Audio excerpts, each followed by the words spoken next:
Hello दोस्तों, एक बार फिर से स्वागत आप सभी का अतुल्य आर्यस ऑनलाइन क्लासेस में। मैं सुनील बादू प्रस्तुत हूँ लेकर के राजस्थान की कला व संस्कृति।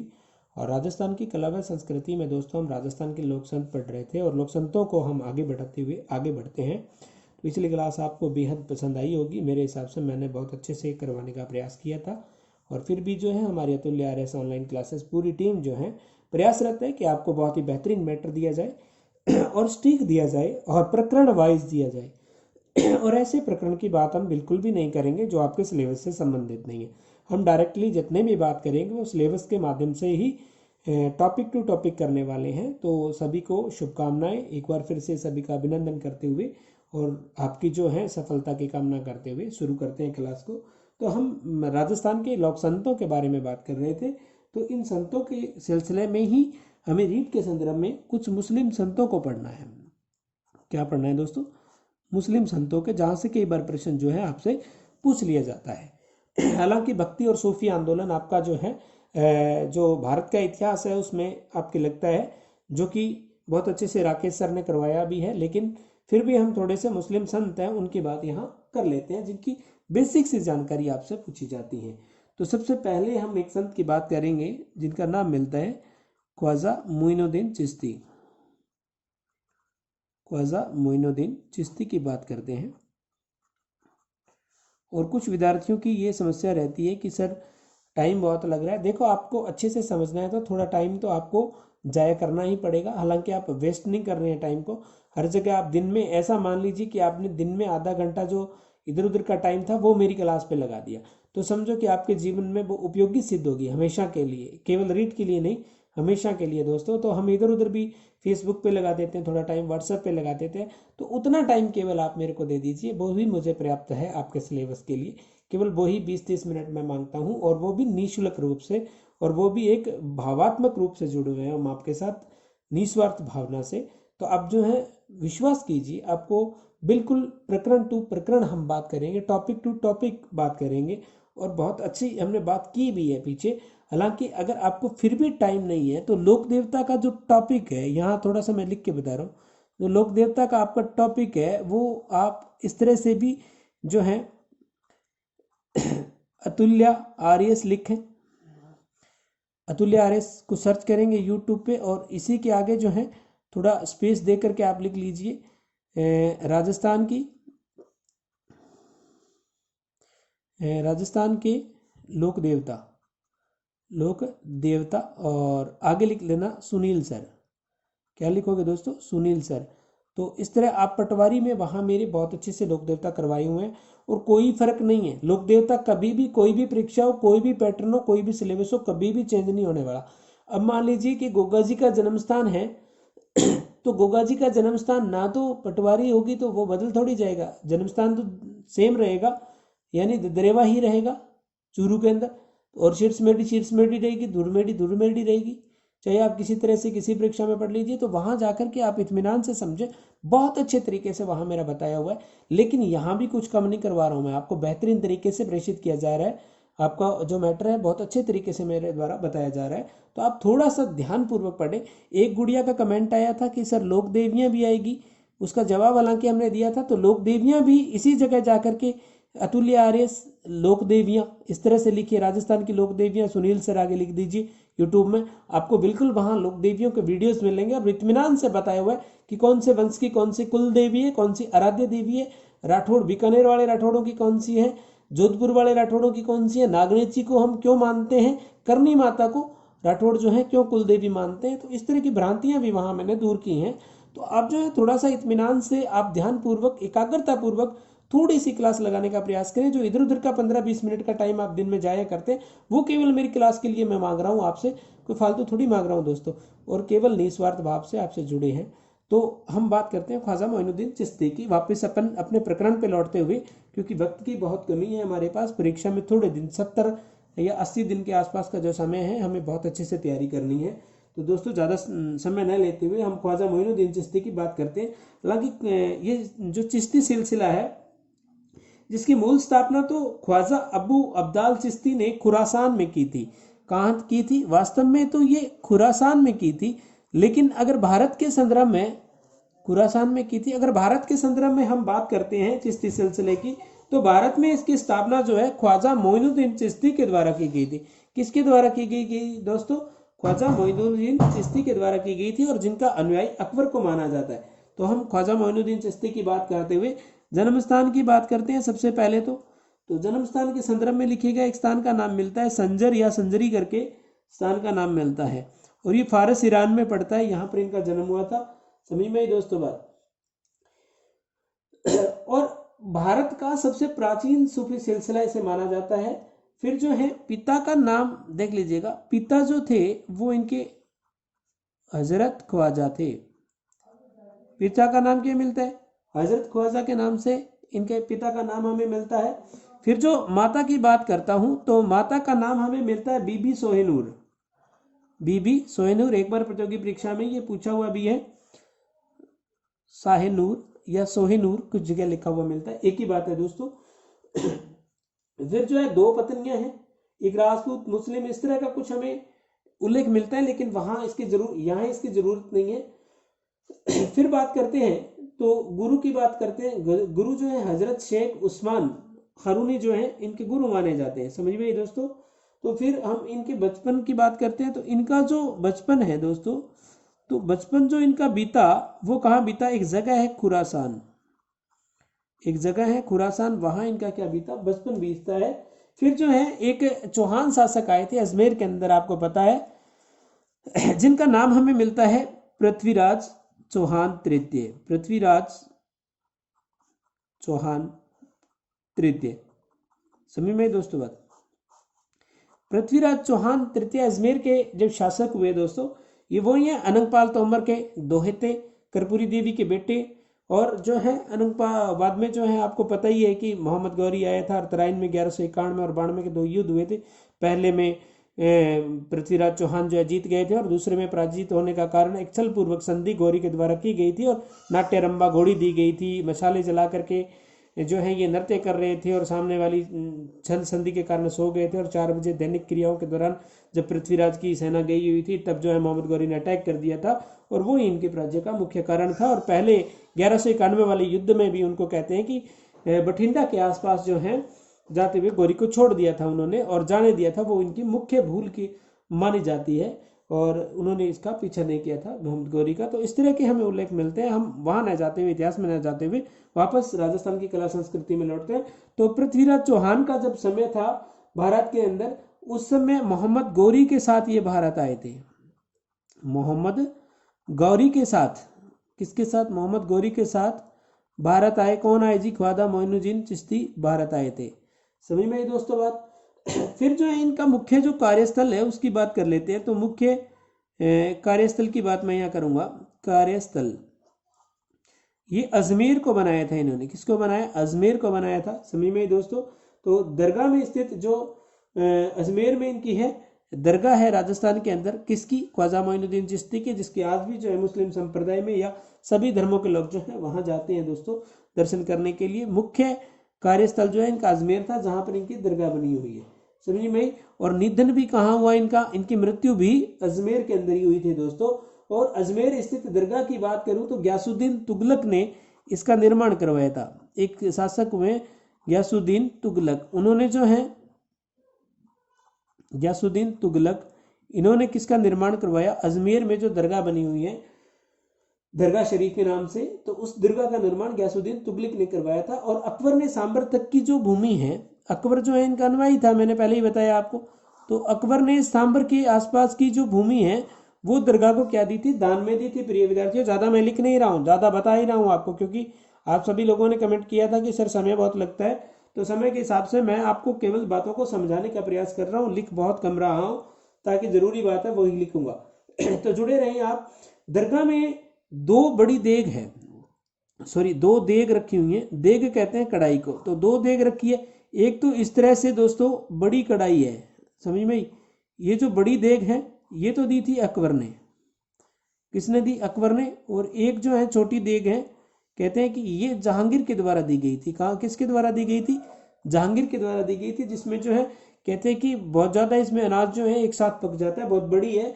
चित्र के माध्यम से आप केवल समझिए, चित्रकार मैं इतना अच्छा नहीं हूँ, फिर भी साम्यता स्थापित करके आप समझने का प्रयास करें प्रिय विद्यार्थियों, तो आपको अच्छे से समझ आने वाला है।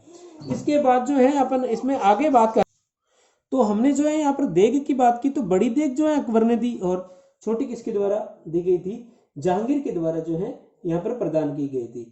तो अब आगे में भी बात करते हैं कि इनकी जो उपाधि है वो पूछ ली जाती है। जो ख्वाजा मोइनुद्दीन चिश्ती की उपाधि है, इन्हें गरीब नवाज कहा जाता है। क्या कहा जाता है? गरीब नवाज कहा जाता है। समझ में दोस्तों, गरीब नवाज के नाम से जाना जाता है और इनकी उपाधि क्या है? गरीब नवाज है। ख्वाजा मोइनुद्दीन चिश्ती की उपाधि की अपन बात करते हैं। फिर उन्होंने कुछ उपदेश दिए। उपदेश जो इनका मुख्य उपदेश है वो यहाँ पे मैं आप तक प्रेषित कर रहा हूँ, थोड़ा देखने का प्रयास कीजिएगा। जो उपदेश है, इन्होंने ऐसा कहा था कि मंजिल सबकी एक है लेकिन रास्ते क्या है कि अलग अलग हैं। इस तरह का उपदेश इनका था कि रास्ते अलग अलग, मंजिल एक है। समझ में दोस्तों?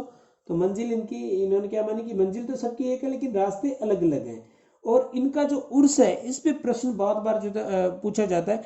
जो हमारा मुस्लिम संप्रदाय है या मुस्लिम जो हमारी जाति है, तो मुस्लिम संप्रदाय की अगर अपन बात करते हैं, मुस्लिम धर्म की अगर हम बात करते हैं, तो हिंदू धर्म में हम मेला बोलते हैं और वो जो है मेले को उर्स बोलते हैं। क्या बोलते हैं दोस्तों? उर्स बोलते हैं। तो ख्वाजा मोइनुद्दीन चिश्ती के उर्स की अपन बात करते हैं तो ये बढ़ता है, इसकी तिथि लिख लीजिए उर्स की। उर्स लिखिएगा 1 रजब से 6 रजब तक, 6 रजब तक इनका मेला बढ़ता है अजमेर में। 1 रजब से 6 रजब ये तिथि बहुत बार पूछी गई है। कई बुक्स में आपको 1 रजब से 9 रजब मिलेगा, जो कि गलत है। समझ में ही? अगर आपको 1 से 6 रजब नहीं मिले और ऑप्शन में केवल 1 से 9 ही रजब मिले और कोई ऑप्शन ही नहीं मिल रहा है, तो आप 1 से 9 कर सकते हो। लेकिन वास्तविकता में सही कौन सा? 1 से लेकर के 6 रजब तक इनका जो है दोस्तों उर्स बढ़ता है अजमेर में।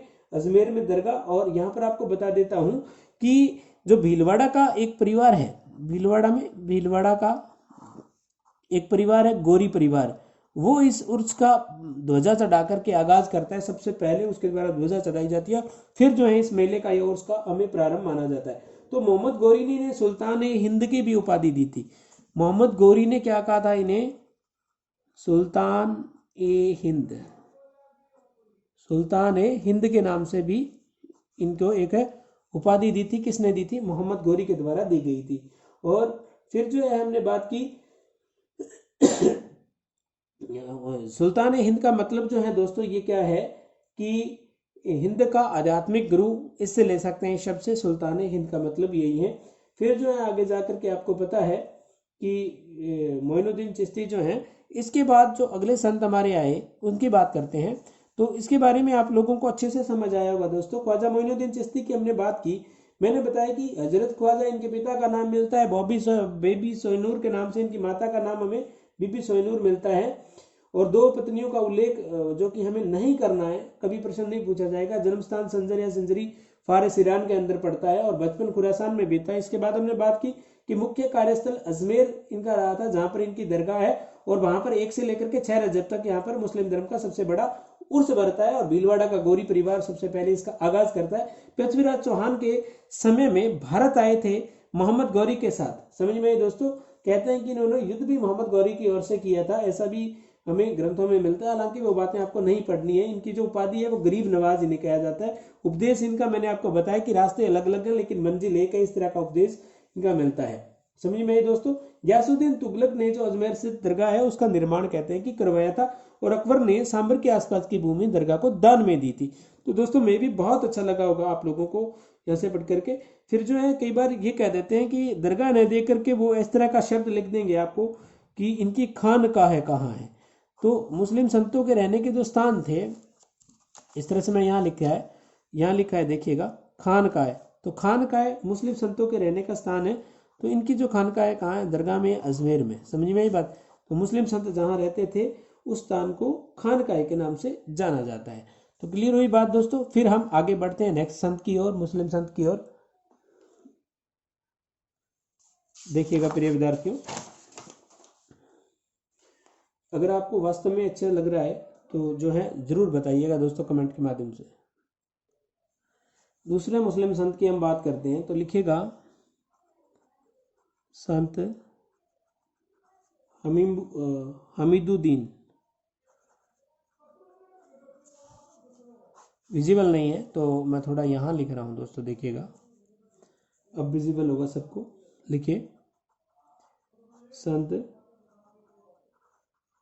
हमीदुद्दीन नागौरी बोलते हैं इनको। तो इनकी थोड़ी बात कर लेते हैं। तो इन्होंने एक तो शेख उल इस्लाम के पद का कहते हैं कि आविष्कार किया था, और इल्तुतमिश की वो स्टोरी आती है, आपको वहाँ नहीं पढ़ना है, केवल आपको मुख्य स्थल की जानकारी होनी चाहिए कि इनका जो मुख्य स्थान है वो कहाँ है। तो मुख्य स्थान नागौर में है। समझ में मेरे प्रिय विद्यार्थियों, तो मुख्य स्थान इनका कहाँ पड़ता है? नागौर में पड़ता है। आगामी अग्रिम बात हम इनके संदर्भ में करते हैं। तो इनकी कुछ उपाधियाँ हैं, उसकी बात अपन यहाँ कर लेते हैं। तो उपाधियों के बारे में मैं आपको बता रहा हूँ। उपाधियों के संदर्भ में आप देखिएगा दोस्तों, एक तो इनकी उपाधि मिलती है सुल्तान तारिकिन। क्या मिलती है प्रिय विद्यार्थियों? सुल्तान तारिकिन के नाम से इन्हें जाना जाता है। समझ में आई दोस्तों बात? और फिर जो है इसी तरह से इस सुल्तान तारिकिन की अगर हम अर्थ की बात करते हैं तो इसका मतलब है त्याग का सम्राट। क्या कहते हैं? त्याग का सम्राट। तो त्याग के सम्राट के नाम से भी इन्हें जाना जाता है, और सन्यासियों का सुल्तान भी इन्हें कहा जाता है। एक उपाधि इनकी है सन्यासियों का सुल्तान। तो सन्यासियों का सुल्तान मुस्लिम संप्रदाय में किस संत को कहा जाता है? इस तरह का प्रश्न आपसे पूछा जाए तो आपका उत्तर क्या होगा दोस्तों? हामिदुद्दीन नागौरी को सन्यासियों का सुल्तान कहा जाता है। अग्रिम बात अपन इसमें आगे बढ़ते हुए करते हैं। तो पृथ्वीराज चौहान का जो शासनकाल था, पृथ्वीराज चौहान किसकी बात कर रहा हूँ? तृतीय, जो किसका बेटा था? कर्पूरी देवी का बेटा था। अनंगपाल तोमर जो था उसका दोहता था, उसकी बात अपन यहाँ कर रहे हैं। तो पृथ्वीराज के समकालीन, जब भारत में 1191 का तराइन का युद्ध हुआ, दूसरा 1192 में होता है, उस समय की बात अपन यहाँ कर रहे हैं कि पृथ्वीराज के समकालीन कौन आया? मोहम्मद गौरी आया। कौन आया दोस्तों? मोहम्मद गौरी आया। और इसी मोहम्मद गौरी के साथ कौन आए थे? ये हमीदुद्दीन नागौरी आए थे दोस्तों। समझ में आई? जिनका मुख्य स्थल कहाँ है? हमारे नागौर में पड़ता है। आगामी बात इसी के संदर्भ में हम कर लेते हैं। तो इनका जो उर्स है, मैंने आपको पहले ही बताया कि मुस्लिम संप्रदाय में मेले को लोग क्या कहते हैं? उर्स के नाम से जाना जाता है। तो उर्स जो है इनका राजस्थान में भरने वाला दूसरा सबसे बड़ा उर्स कौन सा है? तो किसका उर्स माना जाता है? हमीदुद्दीन नागौरी का उर्स माना जाता है। ख्वाजा मोइनुद्दीन चिश्ती ने इन्हें सुल्तान तारिकिन की उपाधि या त्याग का सम्राट इन्हें कहा था। सुल्तान तारिकिन की उपाधि किसके द्वारा दी गई थी? ख्वाजा मोइनुद्दीन चिश्ती की, जिनकी अपन विगत बात की थी हमने। इससे पहले जो बात की थी वो ख्वाजा मोइनुद्दीन चिश्ती की बात की थी, जिनका जन्म मैंने आपको बताया संजर में हुआ था। और उनकी एक उपाधि भी मैंने आपको बताया था कि उन्हें गरीब नवाज के नाम से जाना जाता है। वो भी पृथ्वीराज चौहान तृतीय के काल में भारत आए थे। समझ में? किसके साथ आए थे? मोहम्मद गौरी के साथ आए थे। फिर जो है आगामी एक संत हुए हैं मुस्लिम संप्रदाय में, उन्हीं की बात अपन यहाँ कर लेते हैं दोस्तों। तो एक संत हुए हैं हजरत शक्कर पीर बाबा। हजरत शक्कर पीर बाबा। तो हजरत शक्कर पीर बाबा की बात अपन यहाँ कर लेते हैं प्रिय विद्यार्थियों। दिखाई दे रहा होगा सभी को। शेख सलीम जो चिश्ती हैं वो इन्हीं के शिष्य थे। शेख सलीम चिश्ती किसके शिष्य थे? हजरत शक्कर जो पीर बाबा हैं इन्हीं के शिष्य माने जाते हैं। तो इनका मुख्य स्थल कई बार पूछ लिया जाता है आपसे। तो मुख्य स्थल के संदर्भ में दोस्तों आप यहाँ लिख लीजिएगा नरहड़। एक जगह का नाम पड़ता है नरहड़, और ये नरहड़ जो जगह है आपकी कहाँ पड़ती है? झुंझुनू में पड़ती है प्रिय विद्यार्थियों। फिर इनकी एक बार उपाधि पूछ ली गई थी, तो उपाधि में आप लिख लीजिएगा दोस्तों, इन्हें क्या कहा जाता है? इन्हें कहा जाता है बागड़ का धनी। क्या कहा जाता है? बागड़ का धनी। समझ में आई दोस्तों? बागड़ का धनी किसे कहा जाता है? हजरत शक्कर पीर बाबा को कहा जाता है।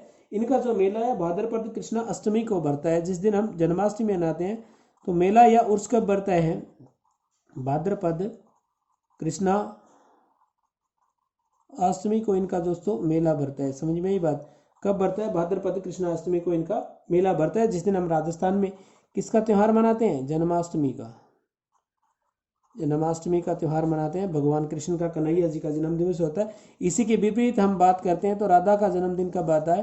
तो राधा का जो जन्मदिन है वो आता है राधा शुक्ला अष्टमी को, यानी कहते हैं अपन भाद्रपद शुक्ला अष्टमी के दिन को हम क्या कहते हैं, राधा अष्टमी के नाम से जानते हैं, जबकि ये कृष्णाष्टमी होती है और इसी दिन हजरत शक्कर पीर बाबा का उर्स भी भरता है। और उर्स का स्थल नरहड़ ही है। नरहड़ कहाँ पड़ता है? झुंझुनू में पड़ता है। फिर जो है एक यहाँ पर जाल वृक्ष है, जाल का एक वृक्ष है, और यहाँ के जो यात्री हैं वो जायरीन कहलाते हैं। यात्री क्या कहलाते हैं? जायरीन के नाम से इन यात्रियों को जाना जाता है।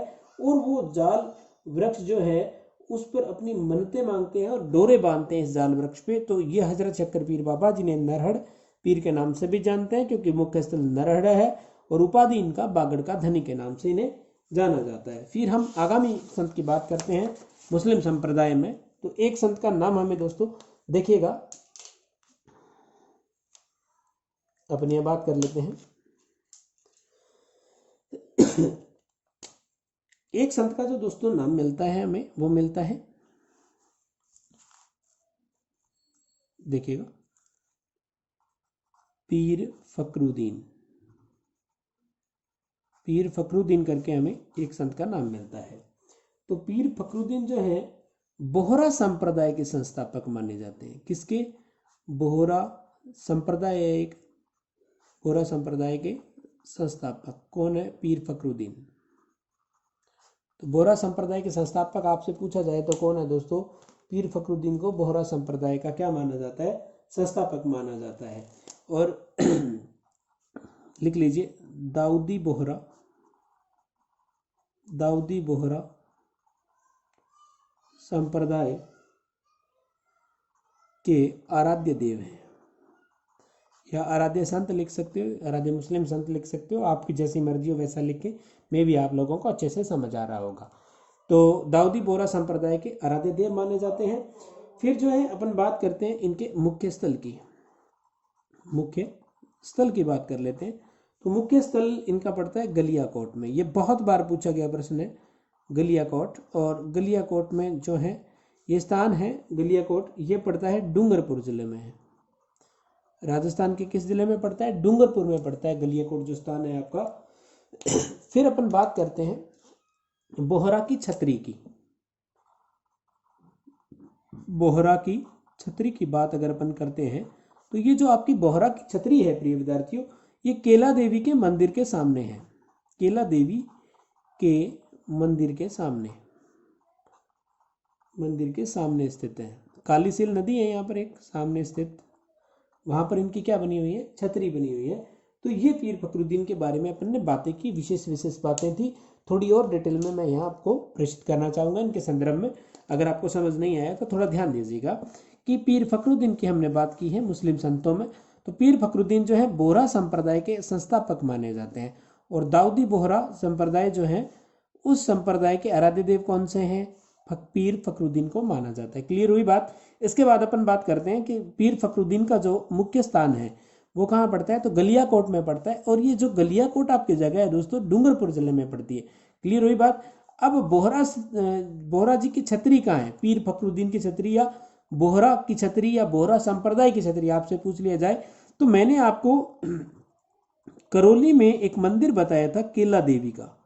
किसका मंदिर बताया था? करौली के अंदर केला देवी का। ये केला देवी जो है यादव वंश की कुल देवी है। हालांकि आपको लोक देवी नहीं पढ़ाई है, सॉरी, पीछे पटवार में मैंने कराया था। केला देवी यादव वंश की क्या है? कुल देवी के रूप में पूजी जाती है। समझ में आई? और इन्हें अंजनी माता का अवतार भी माना जाता है।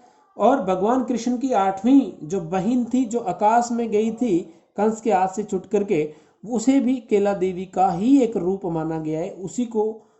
उसी का रूप जो है केला देवी को माना गया। एक तो भगवान हनुमान जो है, हनुमान जी की माता मानी गई है, माता का प्रतीक। और दूसरा भगवान कृष्ण की 8वीं बहन थी, उनका प्रतीक माना गया यहाँ केला देवी को। और इनकी आराधना में एक भजन गाया जाता है जिसे कहते हैं लागूरिया। हालांकि लोक संगीत राजस्थान का आपके सीधा सीधा प्रकरण में लगा हुआ है इस बार, तो लागूरिया पूछा जा सकता है कि लागूरिया क्या है।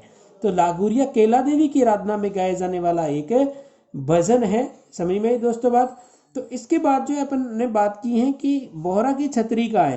तो यहाँ तो इस तरह से यूं मंदिर बना हुआ है। ये मंदिर है, सॉरी, ये जो है थोड़ा जगह कम पड़ रही है तो यहाँ बना रहा हूं मैं। इस तरह से यूं देखिएगा, ये तो केला देवी का मंदिर है। क्या है? केला देवी मंदिर। और केला देवी मंदिर के यूं एक नदी बहती है काली सिल, इस नदी को क्या कह देते हैं? काली सिल कह देते हैं। इसी के सामने यूं, इस मंदिर के सामने ही एक छतरी बनी हुई है। क्या बनी हुई है? छतरी बनी हुई है यूं, इस तरह से ये छतरी है, इसके ये खम्भे हैं और ये प्रवेश द्वार है इसका। तो ये जो है बोहरा की छतरी कहलाती है, बोहरा की छतरी कहलाती है। किसकी छतरी? बोहरा की छतरी कहलाती है। समझ में आई? और यहाँ झाड़ फूंक से बच्चों का इलाज किया जाता है बोहरा जी की छतरी पर, तो इसलिए इसे बोहरा की छतरी कह देते हैं। दाऊदी बोहरा संप्रदाय के संस्थापक, अगर आपसे पूछ लिया जाए बोहरा संप्रदाय के संस्थापक, तो पीर फखरुद्दीन को माना जाता है, जिनका मुख्य स्थल गलियाकोट है। बहुत बार पूछा गया प्रश्न है। और ये गलियाकोट स्थान जो है वो कहाँ पड़ता है प्रिय विद्यार्थियों? ये डूंगरपुर में पड़ता है। नेक्स्ट हम बात करते हैं, एक संत मिलते हैं सैफुद्दीन। एक मुस्लिम संत का नाम क्या मिलता है हमें? सैफुद्दीन। तो सैफुद्दीन का जो जन्म स्थान है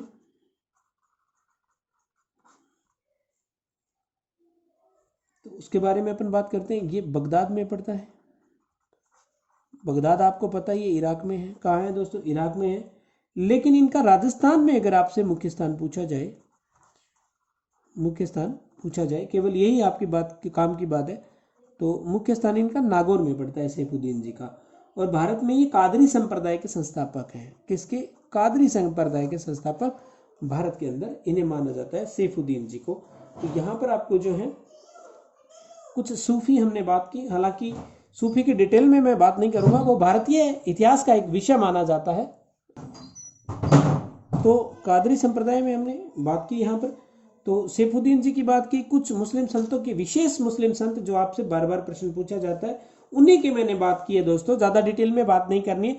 अगर मुस्लिम संतों से प्रश्न आता है तो यहीं से आपका आ जाएगा, आप इत्मीनान से विश्वास करें, कोई दिक्कत नहीं है। मैं वो बातें यहाँ पे नहीं करूँगा। आप सोच रहे होंगे कि भारतीय इतिहास की बातें क्यों नहीं की, तो वो भारतीय इतिहास का विषय है सूफी वगैरह, जिसको सफ़ा कहते हैं। उसका अर्थ पवित्र होता है, ऊन होता है। समझ में? तो जैसे वहादत उल वजूद के सिद्धांत पर सूफी कार्य करता है। वहादत उल वजूद का अर्थ एकेश्वरवाद है। वहादत उल वजूद सिद्धांत इब्न उल अरबी द्वारा दिया गया था। सूफी संत का निवास स्थान खानकाह कहलाता है। सूफी संगीत समा के माध्यम से ईश्वर की आराधना करते हैं। इन सारी बातों को यहाँ नहीं करेंगे। जो तरकित है, तरीकत है, खानकाह है, मलफूजात है, सूफी संप्रदाय है, बाशरा है, बशेरा है, उनकी बात भारतीय इतिहास के अंतर्गत राकेश सर ने वहाँ आपको सूफी आंदोलन के अंतर्गत बताई है। तो वहाँ जाकर के आप आराम से उसको पढ़ सकते हैं। तो हमने आज जो है मुस्लिम संतों को पूरा कर लिया है। किसको? मुस्लिम संतों को हमने पूर्ण कर लिया है दोस्तों। किसी प्रकार की कोई दिक्कत आपको नहीं होगी इसके अंतर्गत। फिर जो है कुछ संप्रदाय हैं, उनकी एक क्लास, हालांकि सीधा सीधा टॉपिक आपके नहीं लगा है, केवल आपके लोक संत जो है प्रकरण लगा हुआ है। और इन संप्रदायों को हम पढ़ेंगे दोस्तों आगामी क्लास में। एक ही पूरी क्लास में मैं पूरे संप्रदाय कराने वाला हूं आपको। इत्मीनान से आप जुड़े रहें, कोई दिक्कत नहीं है। उन संप्रदायों के बाद हम लोक नृत्यों की बात करेंगे। किसकी बात करेंगे? लोक नृत्यों की बात करेंगे दोस्तों। लगभग 2 क्लास लोक नृत्यों की। मेरी एक कोशिश रहेगी कि मैं एक ही क्लास में लोक नृत्यों को पूरा करवाऊँ आपको। फिर जो है हम लोक संगीत की बात करेंगे, लोक संगीत की बात करेंगे, लोकगीतों की बात करेंगे। एक ही क्लास में करने वाले हैं, ज़्यादा से ज़्यादा 2 बन सकती है। तो आपको 5-10 क्लासें ही मेरी ओर देखनी है। उसमें आपकी राजस्थान की कला व संस्कृति में जो भी नए प्रकरण आपके जो नवीनतम पाठ्यक्रम है उसके अंतर्गत समाहित किए गए हैं वो पूरे प्रेषित किए जाएंगे और बहुत अच्छे तरीके से किए जाएंगे। तो इत्मीनान से आप विश्वास बनाए रखें। इसी के साथ मैं सुनील बादू आप सभी से इजाज़त चाहूँगा। तब तक के लिए जय हिंद, जय भारत।